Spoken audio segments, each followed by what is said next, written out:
दिल्ली के आनंद विहार की एक घटना है जो घटना सुनकर आप चौंक जाएंगे। इसलिए मैं आपको बता रहा हूं कि दिल्ली के आनंद विहार में एक ऐसी घटना घटती है जिसे सुनकर दिल्ली वाले तो हैरान हैं, बिहार के लोग भी हैरान हैं। बिहार का एक ड्राइवर सोनू होता है जो दिल्ली में नौकरी पाने के लिए बिहार के सीतामढ़ी से वहाँ पहुँचता है। जब सोनू वहाँ पहुँचता है तो दिल्ली में वैष्णवी जाट के घर उसको नौकरी दी जाती है। ड्राइवर उसे बनाकर रखा जाता है। उसके बाद सोनू के दोस्त जो भी थे वो सभी लोग मिलकर जो है उसे वैष्णवी जाट के घर ड्राइवर की नौकरी दे देते हैं। उसके पहले जो होता है, सोनू जब वहाँ पहुँचता है तो सोनू जो है वो एक गार्ड की नौकरी करता है। गार्ड की नौकरी करने के बाद 2 साल के बाद सोनू की दोस्ती जो है दिल्ली के रहने वाले बिहारियों से होती है। उसके बाद क्या होता है कि वो दिल्ली में बिहारियों के साथ जब घुल मिल जाता है, रहने लगता है। उसके बाद क्या होता है कि उसे वो बोलता है कि भाई अब गार्ड की नौकरी से मेरा परिवार नहीं चल रहा है, घर से पैसे की डिमांड हो रही है, इसलिए तुम लोग जो है हमें अच्छा खासा नौकरी लगा दो। तो उनके दोस्तों ने पूछा सोनू के कि भाई तुम गाड़ी चलाने तुमको आता है? अगर गाड़ी चलाने आता है, ड्राइविंग करना जानते हो तो तुम्हें अच्छी खासी नौकरी मिल सकती है। उसके बाद वो बोलता है कि हाँ, गाड़ी तो चलाने हमें आता है, इसलिए कि गांव में हम ट्रैक्टर चलाए हैं और कार जीप जो है वो सारी चीज़ें बिहार में चला चुके हैं। तो उसे जो है नौकरी लग जाती है। किसमें? तो ड्राइवर की नौकरी वैष्णवी जाट के घर लग जाती है। वैष्णवी जाट के जो हस्बैंड थे वो पायलट थे, और पायलट के घर में नौकरी लग जाए और वैष्णवी जाट भी दोनों पायलट थी। तो पति पत्नी दोनों पायलट थी और जो है बोलती है कि भाई हमारे घर तुम नौकरी कर लो। उसके बाद क्या होता है कि उसकी एक सुंदर सा बेटी भी होती है, एक बेटा भी होता है जो विदेशों में पढ़ रहा होता है, लेकिन बेटी जो है वो दिल्ली में ही रहकर अपने घर पर ही रहकर पढ़ाई करती है। इसलिए कि ये दोनों husband and wife Vaishnavi Jat और उसके पति सुखविंदर जो है दोनों वहाँ से रात को ड्यूटी करके, दिन को ड्यूटी करके रात को वो लोग घर चले आते थे। इस पायलट का काम ही है कितना देर ड्यूटी रहता है आपको पता ही है। उसके बाद क्या होता है कि वो दिल्ली में उनके घर वैष्णवी जाट और सुखविंदर जाट के घर वो नौकरी करने लगता है। उनकी गाड़ी जो है ले जाकर एयरपोर्ट पर छोड़ना, उसके बाद घर आना, इन सब ये काम रोज उसकी दिनचर्या बन जाती है। उसके बाद क्या होता है कि उसकी बेटी जो सानवी जो काफ़ी देखने में सुंदर थी, और इसलिए दिल्ली में एक कहावत भी है कि अगर कोई बिहारी हो या फिर कोई भी दूसरे स्टेट का अगर कोई लड़का नौकरी करने जाता है तो वो लोग दिल्ली वाले ये ज़रूर पूछते हैं कि तुम शादीशुदा हो कि नहीं हो। अगर शादीशुदा हो तो भी तुम्हें नौकरी मिलेगी, अगर शादीशुदा नहीं हो तो नौकरी नहीं मिलेगी। उसके बाद क्या होता है कि जब सोनू से पूछा जाता है, वैष्णवी जाट पूछती है कि भाई तुम शादीशुदा हो, तो बता देता है कि हाँ, हमारी शादी हो चुकी है और हमारी एक छोटी बच्ची भी है।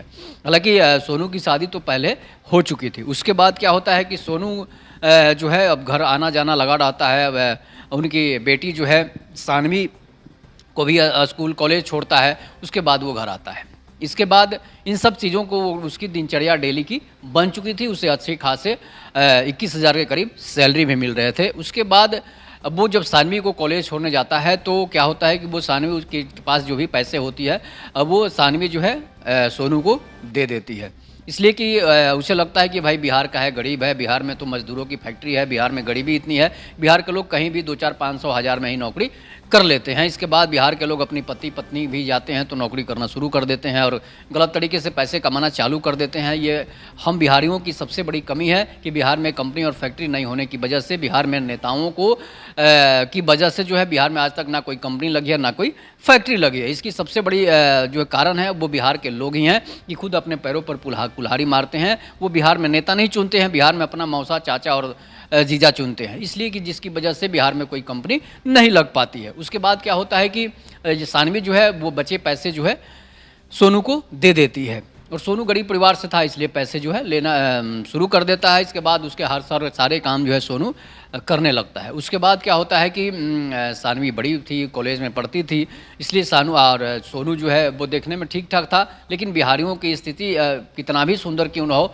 उसके कपड़े और उसके जो रहन सहन के तरीके होते हैं वो पता है गंवार देहातियों जैसे रहते हैं। इसलिए कि अब सानवी जो है सोनू को अच्छे अच्छे कपड़े खरीदती है, अच्छे अच्छे कपड़े पहना कर उसे हीरो टाइप का बना देती है। हीरो टाइप का जब बना देती है तो सोनू का जब दिल्ली वाली स्टाइल में जब सोनू का लुक होता है तो सोनू भी काफ़ी स्मार्ट और सुंदर लगने लगता है कि अब ये असली बिहारी हो गया, इसलिए कि वो नकली बिहारी था। नकली बिहारी इसलिए कहा जाता है कि जो बिहार के लोग गरीब हैं, वो काफ़ी बिहार में गरीबी होती है और वो रहन सहन उनका ठीक नहीं होता है, जिसकी वजह से लोग उसे गालियाँ तक देते हैं और बिहारी शब्द ही गालियाँ बना दी हैं। इसलिए कि बिहारी शब्द ही गाली दिल्ली वाले और मुंबई वाले लोग बना दिए हैं। और इसकी सबसे बड़ी कमी है कि बिहार के कुछ जो है शरारती तत्व हैं जो वहाँ जाकर चोरी करते हैं, उनके सामान चुरा लेते हैं, जिसकी वजह से लोग बिहारियों को लात मारते हैं, गाली देते हैं। लेकिन ऐसा नहीं करना चाहिए। किसी के पास रहिए तो मान सम्मान और इज्जत से रहिए, गरीब रहिए लेकिन ईमानदारी से रहिए, तभी आपकी वैल्यू मिलेगी, नहीं तो नहीं मिलेगी। उसके बाद क्या होता है कि सानवी उसे दिल्ली वाली स्टाइल में, लुक में उसे स्मार्ट बना देती है। उसके बाद क्या होता है कि अब सोनू जो है अब सानवी पर ही फिदा हो जाता है कि भाई ये हमारे लिए इतना कर रही है तो ज़रूर कोई बात है। इसलिए अब उसके अंदर जो है शैतानी दिमाग, बिहारी का शैतानी दिमाग जो है उसमें प्रवेश कर जाता है। जो असली बिहारी नहीं होते हैं, नकली बिहारी होते हैं, उनका शैतानी, बिहार के तो लोग काफ़ी ईमानदार होते हैं, काफ़ी गरीब होते हैं तो लेकिन काफ़ी ईमानदार भी होते हैं। 90% बिहारी ईमानदार होते हैं, 10% ही बिहारी जो है वो चोर उचक्के हो सकते हैं। बाकी 90% खाटी बिहारी जो होता है वो ईमानदार होता है। आपका 1 रुपया तक नहीं छीनेगा, आपका 1 पैसा तक नहीं लेगा, समझ लीजिए ना, आपकी इज्जत पर कभी हाथ डाल सकता है, वही असली बिहारी होता है। बाकी जो अगर दूसरे स्टेट से आकर बिहार में बस गए हैं और बिहार के नाम पर जो है गलत काम कर रहे हैं तो उससे बिहारी भी बदनाम होते हैं। उसके बाद क्या होता है, उसकी नज़र जो है अब सानवी के जो है बदन पर पड़ती है, सानवी के हॉटनेस पर पड़ती है। उसके बाद अब वो दिमागे लगाना शुरू कर देता है। सानवी के साथ जो है कार में आगे सानवी को बैठा लेता है। उसके बाद BMW कार होती है। उसके बाद जो है उसके साथ जो है अब गलत तरीके से हरकत करना शुरू कर देता है। गलत तरीका, सानवी इसका विरोध कर रही है कि भाई तुम्हें ड्राइवर रखे हैं, तुम्हारे मेरे घर के नौकर हो और तुम्हारे हमारे साथ ऐसे ऐसे कांड कर रहे हो जिसके वजह से मैं खुश नहीं हूँ। लेकिन वो जिस तरह से हरकतें कर रहा था, सानवी काफ़ी डर जाती थी। लेकिन धीरे धीरे अब एक दिन क्या करता है, उसके सातिर दिमाग जो होता है, सातिर दिमाग में शैतानी दिमाग घुस जाता है। उसके बाद क्या करता है कि वो एक नशा का गोली एक दिन लाता है और नशा का गोली लाने के बाद जो है वो क्या करता है, सानवी के थम्सअप में, थम्सअप मांगती है पीने के लिए तो उसके गोली मिलाकर उसे पिला देता है। सानवी बेहोश हो जाती है। उसके मम्मी पापा तो ड्यूटी पर चले गए होते हैं।